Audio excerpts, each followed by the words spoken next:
Assalamualaikum warahmatullahi wabarakatuh. Saya Nufadi Ramadhani dari Fakultas Perikanan dan Ilmu Kelautan, Universitas Brawijaya, Program Studi Manajemen Sumber Daya Perairan.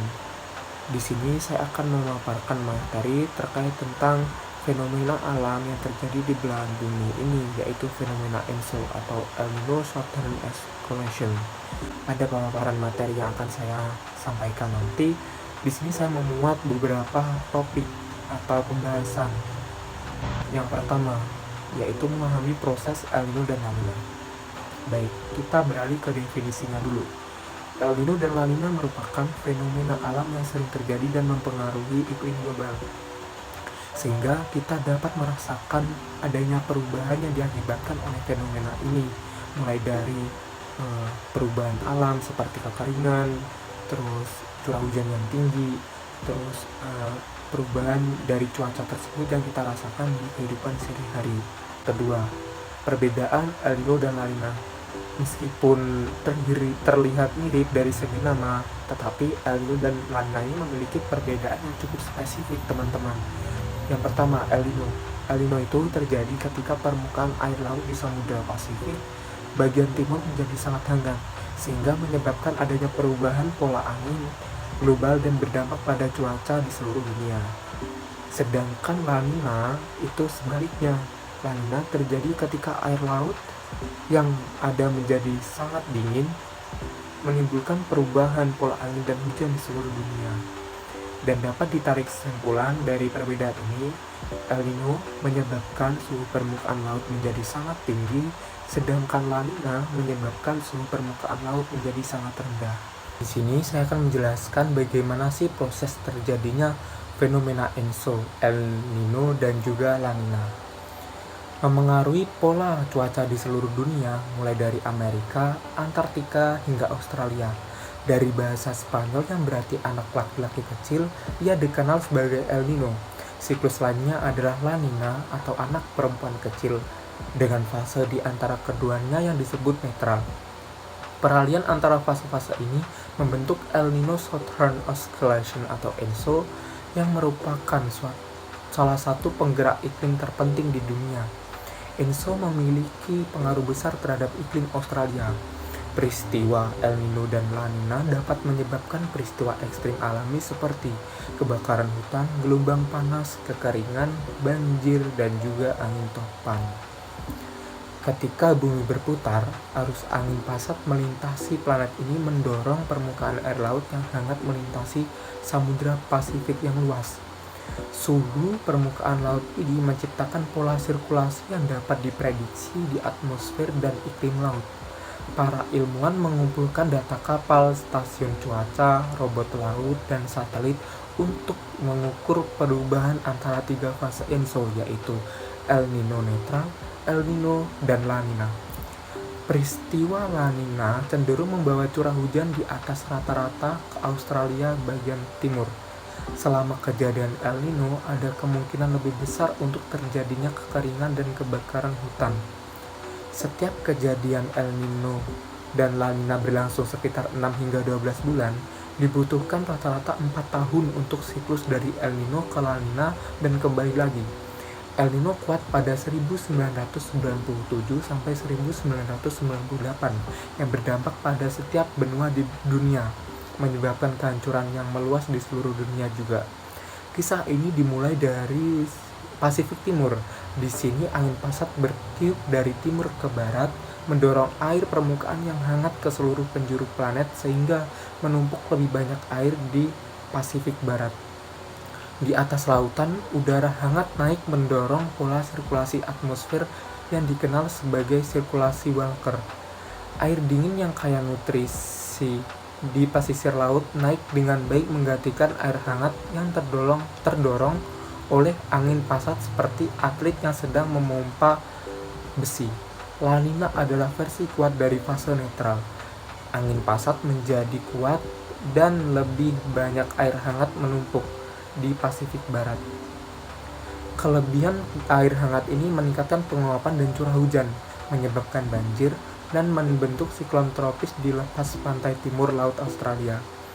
Air hangat ini keluar melalui celah antara Indonesia dan Australia dan memperkuat lewin current atau arus lewin. Aliran ini hangat sepanjang 5.500 km di sepanjang pantai Australia Barat. Tetapi seperti seseorang atlet, angin tidak dapat terus bertiup dengan kecepatan ini selama angin melemah dan air hangat mengalir kembali melintasi lautan menuju Pasifik Timur. Sirkulasi Walker memecah pelemahan atau bahkan membalikan angin pasat. Pemanasan Pasifik Timur semakin cepat sehingga memicu putaran umpan balik yang membuat sebagian besar hujan menghasilkan penguapan di tengah Pasifik. Karena pergerakan air permukaan hangat ke arah timur, di Australia bagian utara dan timur mengalami langit yang lebih cerah, suhu yang lebih tinggi, gelombang panas, dan peningkatan resiko kekeringan. Di lepas pantai, lebih sedikit siklon tropis yang terbentuk karena aktivitas tropis terkonsentrasi lebih jauh ke timur di lepas pantai Amerika Selatan, sehingga perairan dingin tertekan dan perairan permukaannya lebih hangat mengakibatkan curah hujan yang lebih tinggi dari biasanya dan terkadang banjir serta angin topan. Di Australia Barat, arus lewin atau lewin current cenderung lebih lemah dan lebih dingin selama peristiwa El Nino. Selama tahun 2010 sampai 2011, perairan laut La Nina yang lebih hangat hingga 5 derajat dari biasanya menyebabkan kematian massal kehidupan laut serta pemukiman karang di sepanjang pantai Australia Barat. Namun, perairan La Nina yang lebih hangat umumnya bermanfaat bagi spesies seperti lobster batu bara. Larvanya mengikuti arus lewin atau lewin current ke arah selatan. Pada tahun-tahun La Nina, lebih banyak larva lobster yang mengendap di dasar laut, yang berarti lebih banyak jumlah yang tersedia untuk perikanan. Tahun 2015 merupakan El Nino yang pertama dan dalam 18 tahun terakhir. Di masa depan, dengan memahami kapan, bagaimana, dan mengapa peristiwa ini terjadi, akan membantu kita mengolah resiko yang ditimbulkannya. Nah, begitu proses terjadinya El Nino dan juga La Nina serta El Niño di dunia ini. Baik, setelah kita ketahui proses terjadinya El Nino dan juga La Nina, sekarang kita beralih ke dampaknya. Dampak yang diakibatkan oleh El Nino ini dapat menyebabkan efek yang lebih besar dari La Nina, termasuk kekeringan yang parah, kebakaran hutan, dan peningkatan suhu di sebagian besar wilayah tropis. Sedangkan La Nina ini dapat menyebabkan bencana alam seperti banjir, kekeringan, kebakaran hutan, yang mengakibatkan kerugian ekonomi dan kematian luas hewan. Dalam intinya, La Nina ini suhunya lebih rendah dibanding El Nino tadi. Terus, kerugian ekonomi. Dampak dari El Nino dan La Nina ini juga berpengaruh terhadap kerugian ekonomi. Kerugian ekonomi akibat bencana alam biasanya sangat besar karena mengganggu produksi pangan dan mengurangi kesuburan tanah. Baik, di sini saya memiliki 2 contoh studi kasus akibat dari El Nino dan La Nina yang terjadi di Indonesia beberapa tahun lalu. Yang pertama adalah El Nino. Di Indonesia mengalami musim kemarau yang ekstrim pada 2015 yang diakibatkan oleh El Nino. Ini terjadi karena adanya suhu yang sangat ekstrim atau suhu yang meningkat di beberapa wilayah di Indonesia, sehingga menyebabkan kebakaran hutan dan juga kabut asap yang sangat berbahaya bagi kesehatan masyarakat. Yang kedua yaitu La Nina. La Nina ini terjadi pada 2011 yang menyebabkan sejumlah daerah di Indonesia mengalami bencana banjir dan juga tanah longsor.